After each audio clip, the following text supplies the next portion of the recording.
everyone. So today we're making some charcoal eraser art of one of my favorite engagement photos that we had taken. About you leaving me.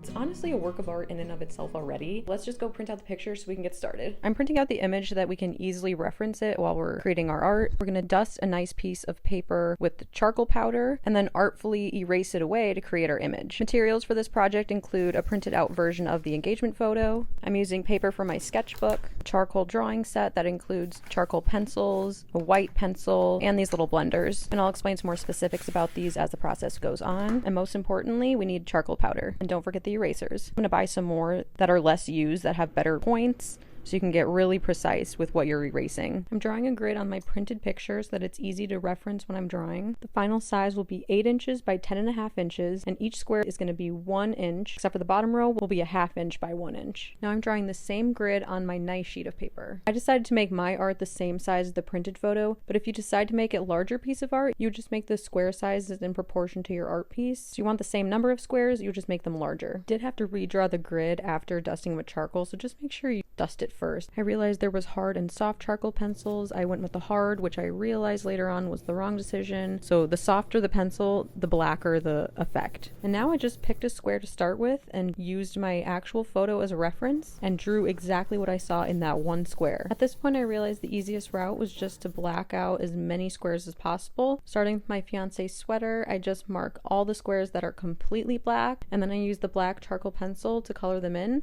Again, I'm using the hard pencil, but I would recommend using the soft or even the extra soft here because I want it to be very, very, very black. I really want to talk about this grid method though. I truly think it's one of the best tools you can use when you're trying to copy a picture into a drawing and you want it to look realistic. The reason why this is so helpful is that it first of all allows you just to focus on one spot, also helps you with the proportions of everything. So when you're drawing, instead of trying to copy an ear or a nose or a face or a sleeve or anything like that, you're really just focusing on one line, one shape, one shadow, one highlight. And it really does simplify the process, and then it also makes it seem so much more manageable because you're drawing one square at a time. It's not as scary as drawing my whole face at once. I'm just making sure that I'm actually coloring in the right squares here because I do not want to mess this up. When I finally got it figured out and I double checked and triple checked, I was finally ready to color in this hair section. And just like the sweater, I'm only coloring the squares that are going to be fully black. I felt like this was the most manageable way to finish this drawing because once I finish coloring in all of these fully black squares, it's gonna feel like my drawing's like a third of the way done. If only I could finish something,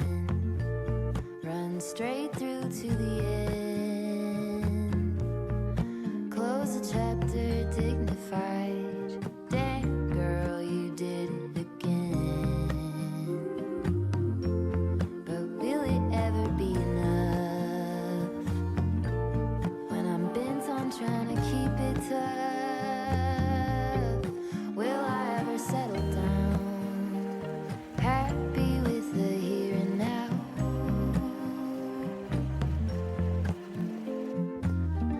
When will it ever be enough? Ever be enough? Ever be enough? If only I could build a tower. I use these blenders to diffuse any harsh lines and also to add little details like the fuzz on the sweaters. I continue along the process of using the charcoal pencil to complete all of the black parts of the drawing. Once it's time to draw the white parts, then we'll need the eraser. Are you hearing my words I'm saying to you? 'Cause I'm looking in your eyes, you're looking past mine, but I'm just trying to break the cycle.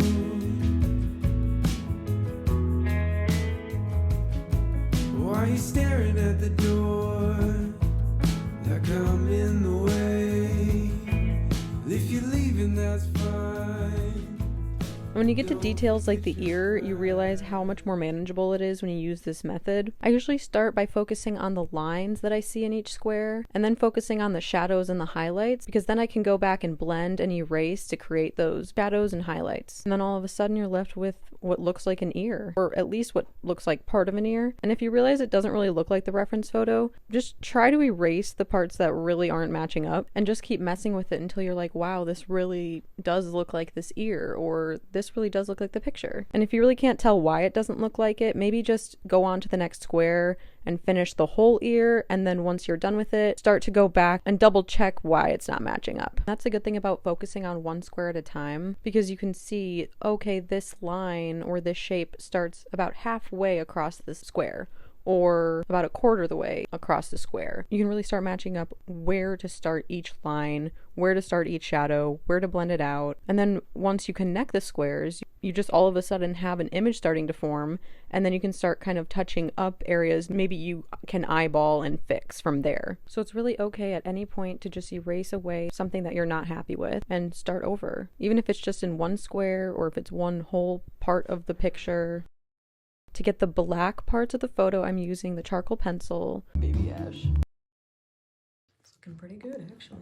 It's all about the grid. Seriously. To get dark gray, I'm either lightly shading it with a charcoal pencil and then blending it with the blender, or I'm just blending it because there's some charcoal left on the blender. Just depends on which exact shade I'm going for. To get light gray, I'm either leaving it as is because it's already dusted with the charcoal powder, or very, very lightly erasing it if it's slightly lighter than the charcoal powder. And to get white, I'm either erasing it away. To get even whiter white, like the true highlights, I'm taking a white charcoal pencil and highlighting those areas. Oh, my love,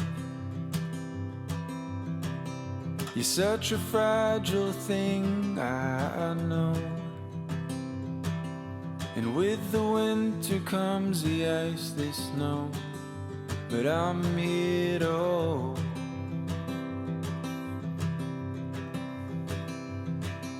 And oh, my love, don't worry about the cold just yet. The trees haven't started to shed. Just feel the summer sun as it warms our bed.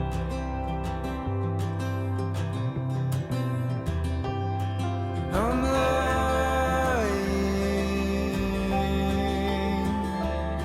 and I'm lying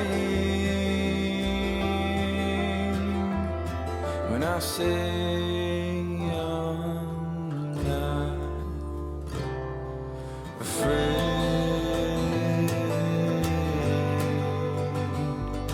but I'm trying to shelter you from pain.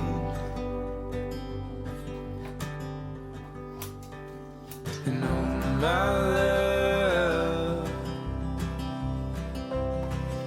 the seasons come and they go, but I hope you know that I won't.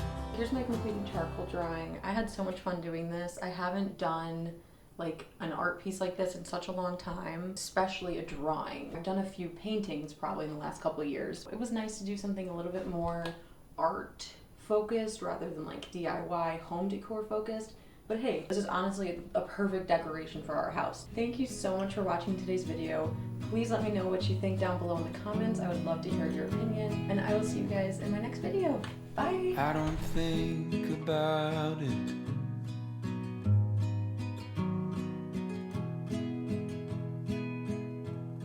About you leaving me.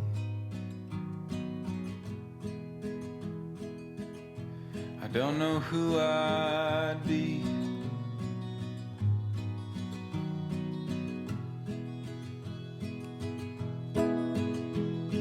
would everything we built just turn to broken leaves. I don't think